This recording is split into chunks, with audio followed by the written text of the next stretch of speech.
नृसिंहवाडीत बुडणाऱ्या 2 भाविकांचे प्राण वाचवले. वजीर रेस्क्यू फोर्स व नावाड्यांची धाडसी कामगिरी. श्री क्षेत्र नृसिंहवाडी येथील दत्त मंदिर परिसरातील कृष्णा नदी घाटावर आज दुपारी मोठी दुर्घटना टळली. बेळगाव कर्नाटक येथून धार्मिक विधीसाठी आलेल्या भाविकांपैकी 2 तरुण स्नानासाठी नदीपात्रात उतरले असता पाण्याचा अंदाज न आल्याने ते बुडू लागले. मात्र घाटावर तैनात असलेल्या वजीर रेस्क्यू फोर्सचे जवान आणि स्थानिक नावाड्यांनी प्रसंगावधान राखत तातडीने मदत करत दोन्ही तरुणांचे प्राण वाचवले. मिळालेल्या माहितीनुसार बेळगाव येथील काही भाविक नृसिंहवाडी येथे धार्मिक विधीसाठी आले होते. विधी आटोपल्यानंतर काही जण स्नानासाठी कृष्णा नदी काठावर गेले. नदीचा प्रवाह व खोली याचा अंदाज न आल्याने 2 तरुण अचानक खोल पाण्यात ओढले गेले. काही क्षणात ते बुडत असल्याचं लक्षात येताच काठावरील भाविकांनी आरडाओरडा केला. आरडाओरडा ऐकताच घाटावर उपस्थित असलेले वजीर रेस्क्यू फोर्सचे जवान आणि स्थानिक नावाडींनी क्षणाचाही विलंब न करता नदीत उड्या घेतल्या. अत्यंत कौशल्यानं आणि वेगानं हालचाली करत त्यांनी दोन्ही तरुणांना पाण्याबाहेर काढलं.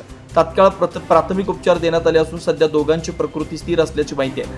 दरम्यान जिल्हा आपत्ती व्यवस्थापन विभाग, कोल्हापूर व तालुका आपत्ती व्यवस्थापन अधिकाऱ्यांनी भाविकांना सतर्कतेचं आवाहन केलं. कृष्णा पंचगंगा संगम परिसरात पाण्याची खोली व प्रवाह अचानक बदलतो, त्यामुळे भाविकांनी खोल पाण्यात न जाता मंदिर प्रशासनानं उभारलेल्या सुरक्षा साखळ्यांचा आधार घेऊनच स्नान करावं असं आवाहन करण्यात आलं. वजीर रेस्क्यू फोर्स व नावाड्यांच्या या धाडसी कामगिरीचं सर्वत्र कौतुक होत आहे.